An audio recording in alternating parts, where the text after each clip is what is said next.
La Real Sociedad est officiellement éliminée de cette Coupe du Roi en perdant à la prolongation face au Real Madrid. Sinon, la Real Sociedad, ils ont fait un grand match. Parce que venir à domicile au Santiago Bernabéu et battre le Real Madrid 4-3 pendant 90 minutes, c'est très fort. En fait, le match, il est parti dans tous les sens. Le Real Madrid a égalisé. Ensuite, Sociedad a repris l'avantage. C'est parti comme ça jusqu'à la 90e. Et après, Rudiger, il est venu enfoncer le clou. Rudiger a affirmé après le match, c'était un match très difficile. Beaucoup de remontées. Au final, j'ai marqué, je suis très content. Bien sûr, Rudiger a sauvé le Real Madrid. Mais il ne faut pas oublier qu'aujourd'hui encore, l'arbitrage a fait une victime. Et c'est lui la victime. C'est lui. Kubo, il a été victime. Traitez-moi de fou, traitez-moi de malade, mais dites-moi que là, il n'y a pas penalty. Dites-moi que là, il n'y a pas penalty. Il retient par la ceinture abdominale. Et regardez ce que Archivo VAR dit.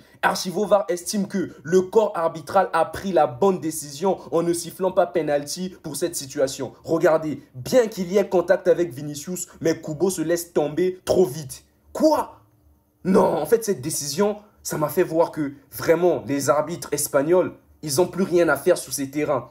Il faut changer tous les arbitres espagnols parce qu'ils ne savent plus ce qu'ils racontent. Même Archivo VAR, ce n'est que de la merde. Comment vous pouvez dire qu'il y a eu contact, mais il se laisse tomber trop facilement? Non, en fait, lorsqu'on voit les images, on voit l'action à vitesse réelle. Comment ça, il se laisse tomber trop facilement? On voit que Kubo force à aller vers l'avant. Mais dès lors qu'un joueur retient par le ventre, vous n'allez pas dire qu'il y a contact léger. Cette situation, elle m'a rendu folle. Et toujours Kubo la victime. Regardez ce tacle sur le mollet, à la limite du genou. Mais il n'y a eu que carton jaune. Donc là, il n'y avait pas carton rouge. Lorsque Vinicius a été victime d'un tacle où il n'a même pas été touché, bien sûr l'intention était brutale, mais on ne l'a même pas touché, il y a eu carton jaune. Tout le monde se sent allumé. Tout le monde est venu dire qu'il y avait carton rouge. Tout le monde est venu réclamer le carton rouge alors qu'on n'avait même pas touché Vinicius. Certes, le tacle était violent, mais on a vu Mbappé réclamer le carton rouge. On a vu Vinicius crier, insulter parce qu'il n'y avait pas eu carton rouge.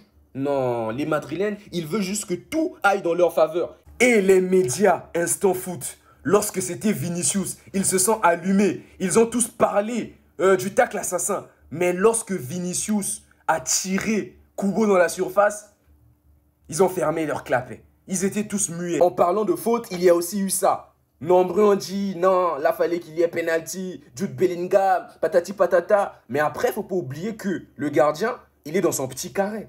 Il est dans son petit carré. Dans son petit carré, quand il y a duel aérien, tu n'as pas le droit de venir chercher un duel avec le gardien, à moins que tu le gagnes. Mais sinon, si tu prends un coup, c'est toi. Parce que le gardien, il est dans son petit carré. Moi, c'est ça que je sais. Hein. Apprenez-moi le foot si c'est pas ça. Après, David Alaba.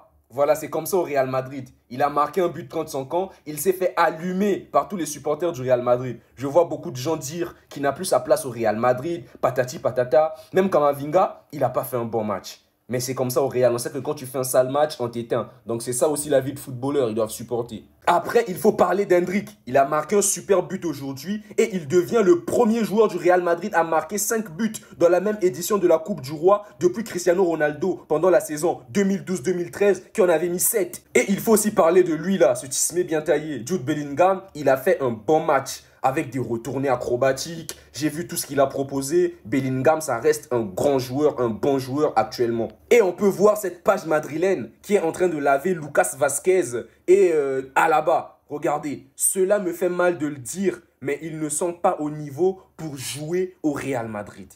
Ça me blesse, surtout pour Lucas Vazquez. Dire ça à Vazquez, non, c'est trop. Voilà, donc c'est tout ce que je voulais dire dans ce petit débrief que j'ai eu à faire dans ce petit récap. Le Real Madrid est en finale et bonne chance à eux pour la suite. J'espère que cette finale sera croustillante, j'attends que ça.